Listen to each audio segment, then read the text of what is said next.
Assalamu alaikum guys, this is Sam and welcome back to another video with me here at Sam of Somalia. I hope you're all well. Today, very beautiful day here in Cornwall today. There's a very nice Monday. I'll show you actually, I'll show you.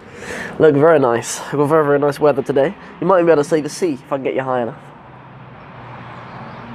Right down there.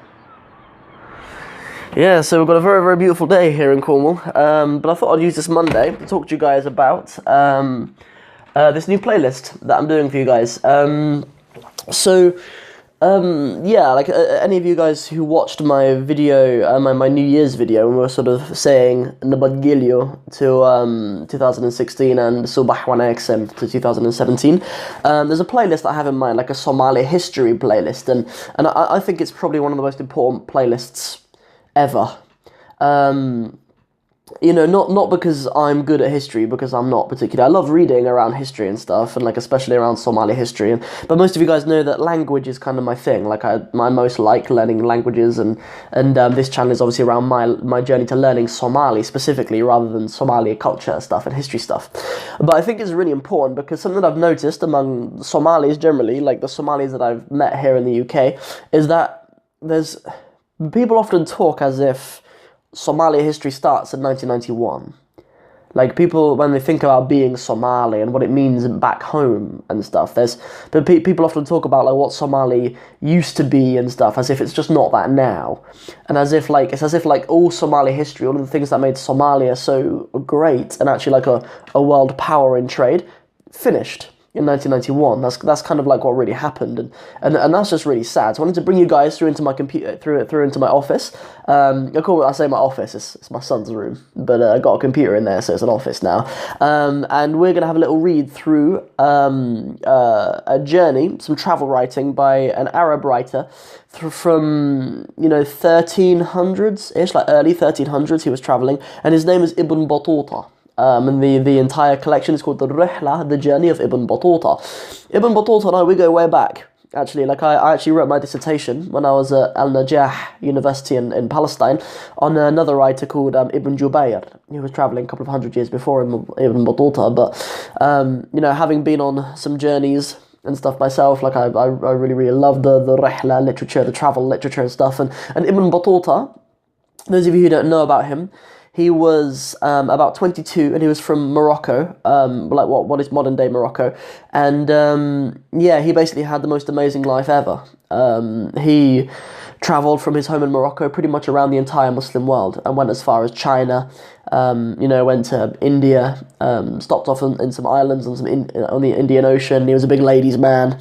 He got all the women and stuff, and he basically had the most amazing life ever, travelled around the world and stuff, and one of the places where he comes to is the Horn of Africa.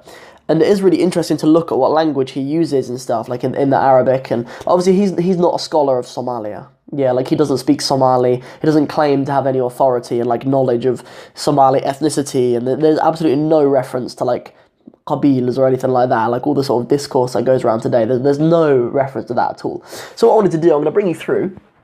We're going to go for a little walk through into the other room. We're going to get it up on my computer. I did have the actual book. I bought it when I was in Palestine, but I've given it away now. But no problem though, because I have it on my computer. So no problem over here. Good. So as you know, this is where I usually sit. This is where I usually do my intro.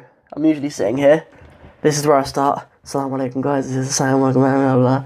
Yeah, this is where I usually am. So let's get into it. Bismillah.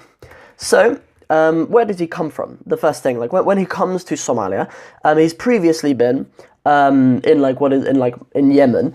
So at the beginning he says, وَسَافَرْتُ إِلَى مَدِينَةِ عَدٍ. He says سافرت من مدينة عدن. So he came from the city of Aden.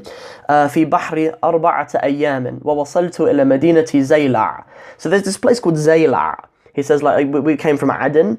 And we travelled 4 days. We travelled 4 days by sea, and we arrived in a city called Zayla.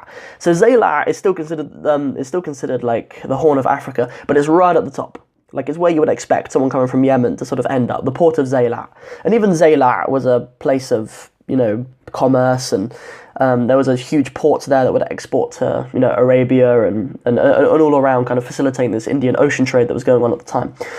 He arrived in like 1332, I think. I mean, I saw that on Wikipedia. Yeah, like, I did check the Wikipedia, and then I went straight into the Rihla to see, like, you know, what is actually said in Arabic and stuff. So the thing that I really wanted to bring attention to was how Ibn Battuta respects Somalia as being a hub of trade and business.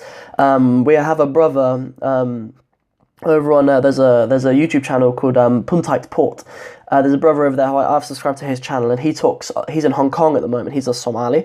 He's in Hong Kong. I watch his videos mostly because he speaks Somali a lot in them, and I pick up bits of Somali from it. And he talks about how important a part of Somali history it is to be, like, you know, to be a merchant, to have like amazing relationships with countries across Asia, and to use those to facilitate trade. So, and that is something that's going on in this time. That's something that's going on in this time, and it's nobody's thinking about, you know, some of the negativities around the country of Somalia that people think about today. So what else does he say? The thing that I found really interesting is, this is a little bit, it's not really relevant to trade and stuff, but we go into the second page, and when he's talking about the Sultan, he says, وَإِسْمُهُ Abu Bakr ibn Sheikh Umar. So that was his name. That's the name of the Sultan who was in power at that time.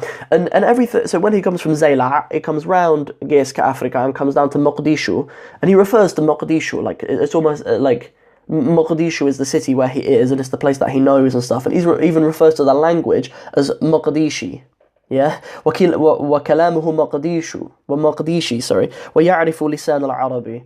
So like he knows like the Mogadishu language, yeah, which is Somali, yeah, like, you know, Mogadishu is Somali, but Somali isn't just Mogadishu, obviously, and he speaks Arabic. So even back then, there's a culture among the Somalis of speaking Arabic, probably for, you know, trade and, you know, facilitates religious reasons and stuff too.